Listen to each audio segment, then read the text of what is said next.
Well, good morning, everyone. My name is Alexis Rogers. I am the 4th Congressional District Chair for the Democratic Party of Virginia. I'm running on about 8 hours of sleep from the week. Okay, y'all? So I'm tired, but I'm fired up because what a historic day, and a historic occasion, and what an incredible day to be here to announce our nominee for Congress, Jennifer McClellan. Where's the energy? Mic check. I know y'all tired too. Y'all, we had a week to put together this Firehouse Primary as a party process, right? We didn't have the option to rely on state government employees or local registrar's offices. Believe me, we would have chosen it. It is the holidays. I'd like to be getting more sleep. But we were grateful to do it and to honor McEachin's legacy in this way. And as you saw, the energy on Tuesday was palpable. More than 27,000 voters, after we've counted every vote twice, more than 27,000 voters made their voices heard on Tuesday, and they sent a resounding message that they want Jennifer McClellan in Congress, and I'm excited to be here with her today. I'm going to turn it over to our incredible chairwoman in a moment, but I would be remiss if I did not name that, you know, there is history being made, not only the historic voter turnout, but of course we are about to send the first black woman to Congress from Virginia in Jennifer McClellan. And there were women who have helped pave that path that I want to just name today. People like Vanjie Williams, people like Louise Lucas, people like Andrea Miller, who were Democratic nominees and black women themselves who didn't quite make it to D.C. But this year, we're making it to D.C. I'm going to pass it over to Susan Swecker, our chairwoman. Thank you. Thanks, Alexis. Thanks so much. Good morning, everybody. It's nice to see many of you that were here yesterday. I hope you got a little bit of sleep. It's not lost on us that yesterday was the winter solstice, the longest night of the year. But as the Book of Psalms says, joy cometh in the morning. And boy, is my heart full of joy and pride and just sheer happiness at watching democracy in action. Thanks to the leadership of Alexis Rogers and the 4th Congressional District Committee, who really did incredible work under a very tight deadline, and Sham Rahman, our executive director of the party, and his team, and the hundreds of volunteers who stepped up in this incredibly short time frame. We had a record turnout and a fair and transparent process to elect nominate our historic Democratic nominee, Senator Jen McClellan. Alexis used the word historic. That's one we're going to be using a lot. You know, it's historic nominee, historic turnout, historic levels of enthusiasm, historic number of volunteers. Probably should have had a bingo card to play historic game. I'd say drinking game, but maybe it's a little too early for that yet this morning. But seriously, just as importantly, we are a united Democratic Party, bolstered by this record turnout. 27,000 plus Democrats who voted, hundreds of volunteers who made this process possible, again, guided by Alexis, the 4th CD, and our incredible team. So if you didn't know them before now, and Liam here with the press, who you've gotten to know, I know you know them today, and I'm incredibly grateful for their steadfast, unwavering leadership. Can you tell? We're united, excited, and proud. Now, like those standing here with me today, this is also a bittersweet moment because we are sad that we lost an incredible leader in Donald McEachin, somebody that Jen was very close to and a mentor to her. Less than 2 weeks ago, thousands turned out for his memorial service. It was a tapestry of America's and Virginia's best. Eulogized by Speaker Pelosi, attended by 42 of his congressional colleagues, as well as citizens, hundreds of citizens of Virginia, who he knew, maybe he had helped, or some just came to pay respects because he represented them. This respectful memorial reminded me of the story when Franklin Delano Roosevelt died, and a reporter came across a man weeping on the street. The reporter said to the man, "Did you know him?" And he said, "No, I didn't know him, but he knew me." That was the essence of Congressman Donald McEachin. Jen, I spoke with Colette on the way down, and she said to give you a hug and congratulations, and that she knows she is proud of you, but she knows that Donald is also very proud of you today.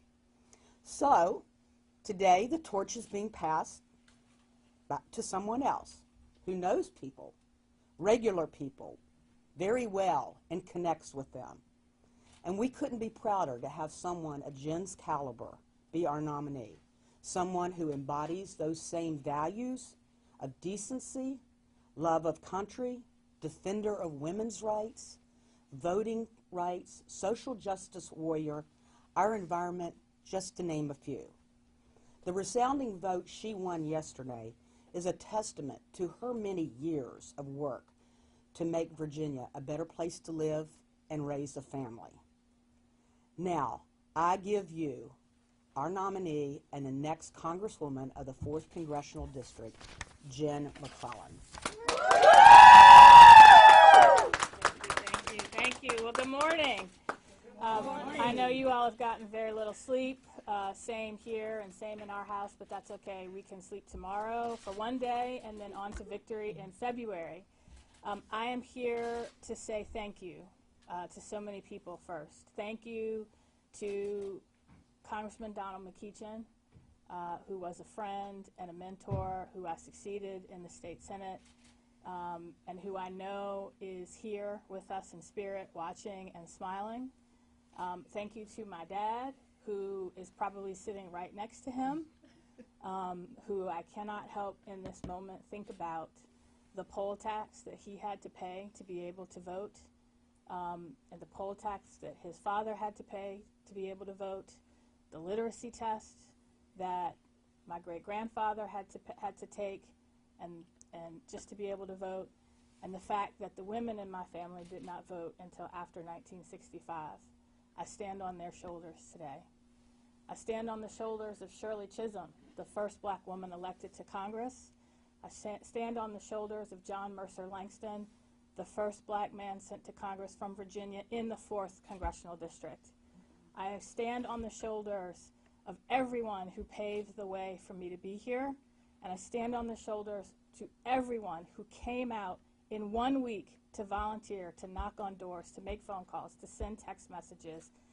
Grassroots supporters, local, state, and national elected officials, current and future colleagues, my family, so many more. I'm here to say thank you. I'm here to say thank you to David Mills, Samantha and Jackson, my biggest cheerleaders who are watching at home, my mother, Lois, who is watching at home. And I have to say I am here because Lois and James, who grew up during the Depression in the segregated South, who saw the best of government in the New Deal, who saw the worst of government in Jim Crow, taught me and my sisters, Julie and Jean, at a very young age that we had a responsibility to give back, that we had a responsibility to be a voice in a government by, of, and for the people. And I chose at a very young age to do everything I could to make sure that our government was a force for good. I never dreamed that meant I would be standing here today. I spent 32 years getting other people elected to help people while working in my community to help people myself. I spent 17 years in the General Assembly working to help people, to improve their lives by expanding access to health care and affordable housing, fighting gun violence, breaking the school-to-prison pipeline, reforming our criminal justice system, fighting for voting rights, civil rights, reproductive rights, fighting for you, the people of Central Virginia particularly, but all over Virginia. And now I am ready to take that record, that experience, that passion for servant leadership. I'm ready to take that to Washington, to be your voice there, to bring a new perspective to the Virginia delegation that has never had a black woman sitting at the table. I am ready, and I know you're ready, because you came out, 27,000 of you came out in the cold while you could have been preparing for the holidays. You came out because you care about a government that will work for you. You came out because you are used to and crave the servant leadership that Donald McEachin brought to this district. You came out because you want a warrior for social justice and environmental justice, just like we had in Donald McEachin. I'm here to say thank you, and I'm here to say I need you to do it one more time. We got another election on February 21st. Early voting starts, I believe, January 8th. I know it's the holiday season. 1 week from today is my 50th birthday. 1 week from today, my 50th birthday, I'm ready to begin a new chapter serving you. I need your help to do it. I'm ready to go. I hope you're ready to go too. If I've forgotten to thank anybody, please blame it on the fact that I am operating on 30 hours of sleep and not because I am not grateful. I'm sure I'm going to remember somebody after this. Every single one of you watching and those that are not, thank you. On to victory in February. Jennifer for Congress! Jennifer for Congress! Jennifer for Congress! Jennifer for Congress! Jennifer for Congress! If you have any questions, I'm happy to answer a few, and then I got to get back to work. Hi, Senator McClellan. Yes, Congratulations. thank you. Can you talk in a little bit of specifics about what it would mean to have an African-American woman's voice in the congressional delegation? Absolutely. I mean, first of all, in a government by, of, and for the people, it reflects the voices of the people who participate. And we've been voting. We've been participating even when we weren't allowed to. We were working behind the scenes. Now to have that voice at the table, to have that voice in government is critically important. And as a member of the General Assembly, I was able to use that perspective to change lives and tell stories that had never been told on the House floor. As the first woman to be pregnant while in office, I could talk about how how laws can impact the doctor-patient relationship. As the daughter, granddaughter, and great-granddaughter of domestic workers, I understood the value of their work and could pass the Domestic Worker Bill of Rights. I could pass the Pregnant Worker Fairness Act. I could tell the stories that for so long had not been told. And as Shirley Chisholm said, if you don't get a seat at the table, bring a folding chair. But it's time for us to have that seat at the table and not have to fight our way through. And that is what is at stake here. This country was built on the backs of black women. It is time for us to take the lead in shaping how public policy is going to impact not only our communities, but every community. Two questions. First, you're the senior senator from Richmond. You will be even more Richmond in the 14th district. Why did you want to be a backbencher in Congress? And the second is, do you find it ironic that there's a voting right that you, the patron of the Voting Rights Act, first in the South, the party is now being sued for violating essentially the Voting Rights Act. The lawsuit claims that the number of polling places matches a Supreme Court decision which outlawed, I think it was Texas. Can you mind identifying yourself? Jeremy Lazarus, Yeah, Free yeah. Press. Do you find it ironic that a civil rights case that threw out white primaries basically is being used to attack this primary? Jeremy, I fought to make sure that every voter that wanted to vote voted, and I think the record turnout here shows we accomplished that goal. We more than doubled the turnout in the 2016 primary that was in June, that was scheduled for everyone to see. Everybody could vote at their own polling place. We doubled that turnout. We worked our tails off to make sure every voter in this district knew where and how to vote. If they needed a ride, they would get there. We dealt the hand we were dealt by Governor Youngkin. He set the date for this election, and the party operated within the confines of that decision. We worked to make sure everybody who could vote could vote. I don't think I'm going to be a backbencher.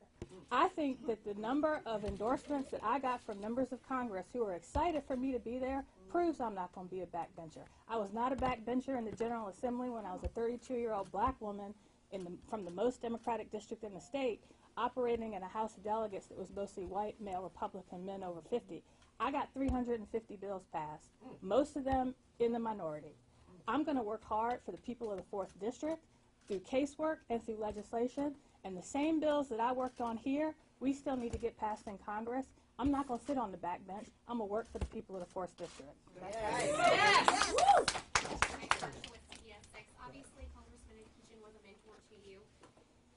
reflected over, this, very quick passing, his quick passing, and now being here today, what does it mean to you, and what do you think he'd be saying to you? Sora, why didn't I cry? He would have been one of the first people to call me to offer advice when I had to make the decision. I still expect him to call me now. He would be excited. He probably would have stayed up and been the second phone call that I got this morning. I feel him here. I feel him here. I will carry on his legacy. And if the people of the 4th District see fit, I will take his desk in his office. And I will be forever grateful for what he has done for this country, for this state, for this district, and for all of his constituents, me included. Allie Barefoot, General Richmond. Yeah. If you were elected in February, what would be your top priority in Congress? It would be, my top priorities would be the same that they've always been. Number one, help the people that I represent, particularly through casework. I'm very excited. People used to joke that I had congressional level casework at the General Assembly level, but now I'm going to have more than 2 staffers to help people.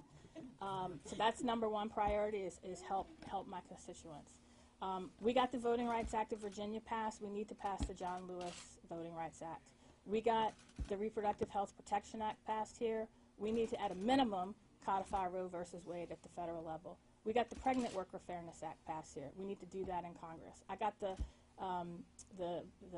Virginia Clean Economy Act passed. We can't address climate change on a state-by-state basis. Every priority that I have had here, which is rooted in solving problems and helping people, will be the same priorities I carry to Washington. And how quickly would you expect to start serving in Congress? Well, the election is February 21st. Voters have until that Friday to have ballots come in, absentee ballots. I checked the schedule already. They will be in session that following Monday. So if the election is certified by then, I could be sworn in as early as, I forget the dates, but the Monday after the election. Senator, one other quick question. 27th, yes.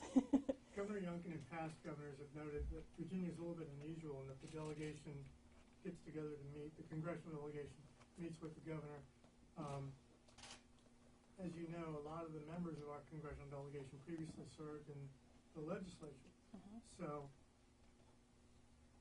if you're fortunate enough to be elected, what kind of difference does that familiarity and the common experience of having served in Richmond, what kind of benefit will that have for the state and familiarity?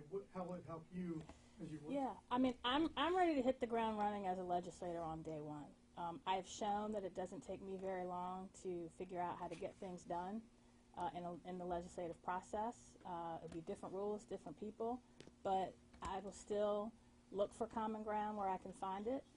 Where I can't, I will passionately advocate for my constituents and what I think is best in helping them. It helps that I know a lot of the people there. It helps that a lot of them want me to serve with them and have endorsed me and worked on this campaign. And so I'm ready to hit the ground on day one, serving the people of the 4th. One more question? Mm-hmm. You have one more question. Oh, okay. Have you heard from any of the other candidates so far? My phone has been blowing up, and my voicemail is a little full. I did see messages from a couple of the other candidates. I have not talked to them personally yet, but am very pleased that we are a unified party. I thank all of the other candidates for running and being willing to serve, and I'm looking forward to working together to bring this victory home. All right, thank you all very much. Happy holidays and get some sleep.